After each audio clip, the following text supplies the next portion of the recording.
Les amis, j'ai beaucoup aimé cet épisode de SmackDown.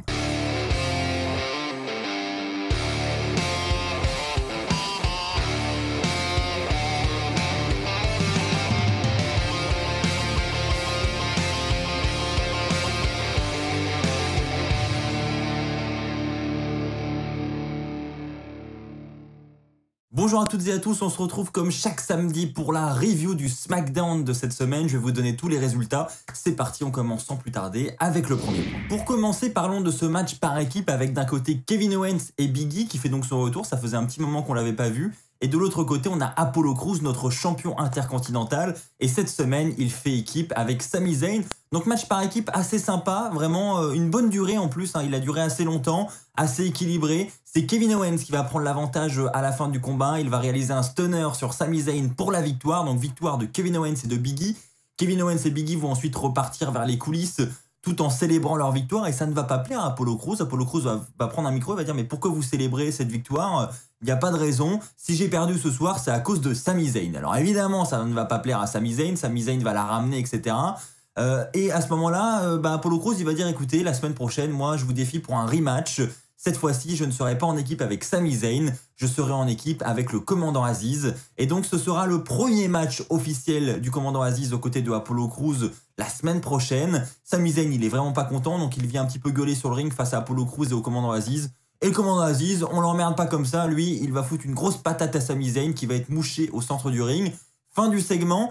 Donc honnêtement, je ne sais pas trop quoi en penser. D'un côté, on a toujours Big E et Kevin Owens qui tournent autour du titre intercontinental. De l'autre côté, on a toujours Sami Zayn qui lui a toujours des tensions avec Kevin Owens, mais aussi maintenant avec Apollo Crews. Donc voilà, c'est toujours assez flou autour du titre intercontinental. Pour l'instant, on est plus sur des matchs par équipe. Et puis quant au début la semaine prochaine du commandant Aziz, honnêtement, personnellement, je m'attends à pas grand chose, donc on va dire que j'attends de voir. Les amis, passons au prochain point, et pour le prochain point, je vais parler d'un match qu'on a déjà eu la semaine dernière, c'est Carmella contre Liv Morgan, et pour ceux qui ont vu ma review de la semaine dernière, vous le savez, j'étais un petit peu déçu de voir Carmella gagner, je m'étais dit, voilà, suite au renvoi de Ruby Riott, ça aurait été cool de voir Liv Morgan remporter le combat, donc cette semaine, rematch, et la WWE m'a fait plaisir cette semaine, puisque c'est Liv Morgan qui va remporter ce combat. Un match qui ne sera pas exceptionnel à cause de sa durée notamment qui est assez courte, mais tout de même victoire de Liv Morgan sur Carmella. Alors Carmella après le match va tout de même exiger que l'annonceur la présente comme étant la femme la plus belle de la WWE. Je ne sais pas où tout ça va nous mener. Est-ce qu'on aura une rivalité qui va naître entre Carmella et Liv Morgan suite à cette victoire de chacune des femmes? On a un partout, donc il faudrait la belle. Est-ce que celle qui remportera cette mini-rivalité aura une chance ensuite de prétendre au titre féminin du côté de SmackDown? Je l'espère en tout cas. C'est vrai que moi j'aimerais bien voir Liv Morgan aller dans cette direction parce que j'aimerais bien avoir quelque chose de nouveau en fait tout simplement du côté du titre féminin. Et d'ailleurs on va en parler parce que c'est le prochain point. Pour le prochain point, parlons du Ding Dong Hello de Bayley, ce segment, ce petit talk show que Bayley anime depuis maintenant plusieurs semaines. Cette semaine, elle a Seth Rollins en invité, donc c'est pas n'importe qui. Et donc ils vont revenir sur deux sujets. Premièrement, ce qui s'est passé la semaine dernière entre Bayley et Bianca Belair. Et deuxièmement, ce qui s'est passé entre Seth Rollins et Cesaro il y a maintenant quelques semaines de cela. Donc on a premièrement Bayley qui va nous remontrer les images de ce qui s'est passé avec Bianca Belair la semaine dernière où le Thunderdome se transforme avec des visages de Bayley partout autour qui sont en train de rigoler. Et une fois que le clip vidéo est terminé, on a Seth Rollins et Bayley qui se regardent dans les yeux, gros blanc, et tout d'un coup les deux éclatent de rire. Alors le rire de sorcière de Bayley avec, on peut le dire, le rire de sorcier aussi de Rollins de son côté. Voilà, donc segment assez fun. Ensuite, ils vont nous montrer des images de l'attaque de Rollins sur Cesaro. Et donc là, pareil, après le segment, je vous laisse imaginer ce qui s'est passé. Pareil, gros blanc, puis les deux explosent de rire. Et ensuite, ça va sonner à la porte de Bayley. Et Rollins lui dit, écoute, voilà, pour une fois que je suis invité, je vais être gentleman, je vais aller ouvrir, je me lève. Voilà, donc Rollins ouvre la porte. Et donc là, bon, c'était un peu prévisible. Je pense qu'on s'en doutait tous un petit peu. C'est Cesaro qui se trouve de l'autre côté de la porte, qui est enfin de retour du côté de SmackDown et qui va se mettre à attaquer Rollins, qui va se mettre à jeter tout ce qu'il y a sur le ring, tout le décor de Bayley. Tout va voler par-dessus la troisième corde. Et ensuite, on a l'entrée de Bianca Belair. Bianca Belair qui arrive, qui regarde Bayley dans les yeux. Bayley qui, elle, est dégoûtée de voir son décor comme ça tomber en ruine, littéralement, je pense qu'on peut le dire. Et là, Bianca Belair va se moquer d'elle et va se mettre à exploser de rire en référence à ce qui s'est passé la semaine dernière. Honnêtement, bon, c'est pas le segment de l'année, hein. On est sur des fous rires forcés. Mais je dois avouer que je l'ai trouvé assez divertissant et je me suis dit ouais c'est bien pensé. Honnêtement j'ai trouvé que c'était un bon point aussi bien pour la rivalité entre Cesaro et Rollins que pour la rivalité entre Bayley et Bianca Belair. Les amis, parlons d'un autre point que j'ai beaucoup aimé cette semaine à SmackDown, ça concerne le début de la rivalité entre les Street Profits et Otis et Gable. Donc on a en coulisses Chad Gable qui va aller voir les Street Profits et qui va les défier un petit peu pour un match ce soir. Et donc on a Montez-Ford qui va vouloir y aller à la place d'Angelo Dawkins. Il lui dit non mec c'est moi j'y vais, laisse-moi faire. Et Chad Gable impose une condition, il dit que Otis ne sera pas aux abords du ring ce soir, à condition que Angelo Dawkins lui aussi reste du côté des coulisses. Ils vont accepter, on aura donc un match entre Montez-Ford et Chad Gable. Honnêtement, quand vous voyez le gabarit de ces deux lutteurs et le talent qu'ils ont chacun de leur côté, ça peut être qu'un excellent match. On a eu des excellents enchaînements entre les deux durant ce combat. C'est vraiment un beau match qui va se terminer avec l'intervention de Otis. Mais avant ça, Otis va aller attaquer Angelo Dawkins en coulisses, va ensuite se diriger vers le ring pour aller coûter le match justement à Montez-Ford. Et à ce moment-là, il va l'attaquer, il va lui faire un splash du haut de la deuxième corde qui est mais vraiment monstrueux ce splash. Ensuite, on a Angelo Dawkins qui va arriver pour essayer de l'aider. Le pauvre, il est déjà en train de se tenir le ventre, il a mal partout, mais il va se faire démonter à son tour. Donc on a vraiment le début d'une rivalité entre les deux. D'ailleurs, ils vont essayer de la vendre, hein, cette blessure de Montez-Ford, parce que la WWE a communiqué que Montez-Ford était soi-disant blessé. Il avait je crois qu'ils ont dit qu'il avait une côte de cassé, quelque chose comme ça. Et donc, il sera potentiellement absent pendant quelques semaines. Donc, évidemment, ça fait partie du scénario. Ça n'est pas une réelle blessure. Mais en attendant, je trouve ça cool de voir voilà, un programme secondaire comme ça du côté de la division par équipe entre deux excellentes équipes. Franchement, moi, je suis à 100% pour cette rivalité et j'ai hâte de voir la suite. Les amis, passons maintenant au flop de la soirée.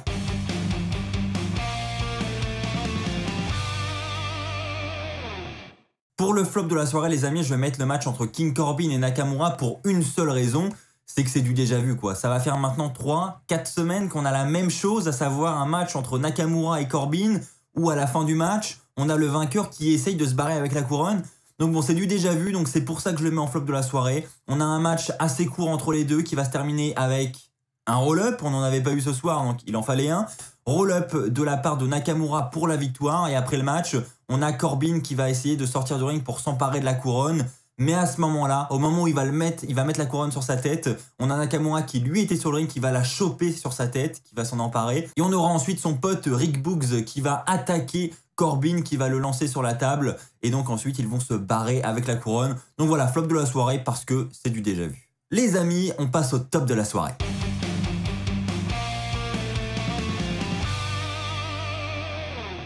Les amis, pour le top de la soirée, je vais parler de Roman Reigns parce que honnêtement, encore une fois, Roman Reigns a été excellent du côté de SmackDown et le programme autour du titre a été excellent. Enfin moi, en tout cas, je suis à fond dedans. On a pour commencer la soirée toujours des tensions entre Roman Reigns et Jimmy Uso.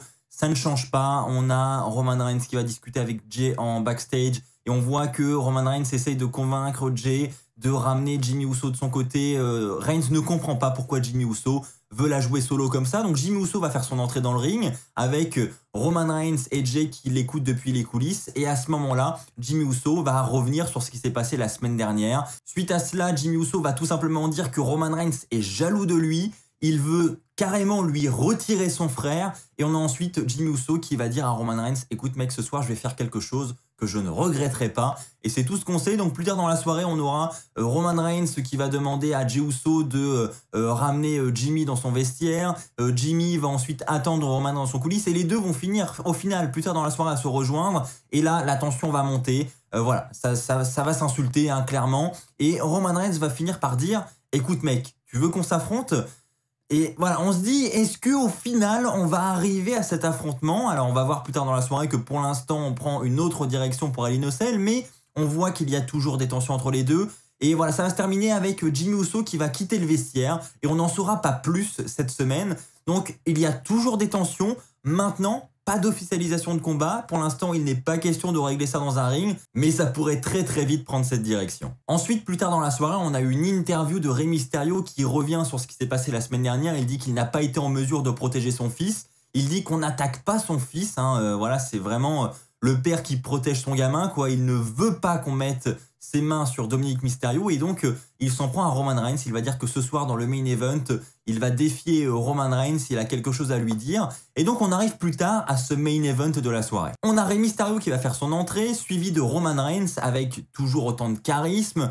Rey Mysterio va dire à Roman, écoute mec, je te reconnais, mais comme un bâtard. Et là on voit que Rey Mysterio, ça y est, il est lâché, il en veut grave à Roman Reigns et il va aller droit au but. Il va dire, écoute Roman, moi je veux t'affronter dans un Hell in a Cell match. Et là on a un match qui est donc programmé entre Roman Reigns et Rey Mysterio pour le prochain pay-per-view dans la cage d'acier. Et pour répondre à ce challenge, Roman Reigns va dire à Rey Mysterio, écoute, moi je te reconnais comme un père. Et là, on prononce pas ces mots devant Rey Mysterio parce que Rey Mysterio, il voyait le sujet de Dominic arriver, il s'est dit qu'est-ce qu'il va dire sur mon fils, il faut que je l'arrête avant. Et donc là on a Rey Mysterio qui va sortir un kendo stick, qui va attaquer Roman Reigns. Roman Reigns va reprendre le dessus, il va faire une powerbomb sur Rey Mysterio, ensuite il va l'envoyer à l'extérieur. À ce moment-là, Dominic Mysterio va revenir sur le ring avec un kendo stick pour s'en prendre à Roman Reigns, mais Roman Reigns va prendre une fois de plus le dessus et là il va faire une powerbomb, mais magnifique, à l'extérieur du ring. Elle est spectaculaire, franchement c'était un très beau spot pour conclure SmackDown.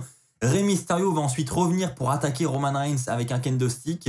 Roman Reigns va sortir du ring, va prendre un petit peu la fuite et le show va se terminer sur ces images. Mais honnêtement, quelle fin pour SmackDown. C'est une rivalité que j'ai vraiment envie de voir, même si le match à Hell in a Cell est prévisible, même si on sait que Roman Reigns conservera sa ceinture. C'est vraiment le gros gabarit face au petit gabarit Rey Mysterio qui essaie de défendre son fils.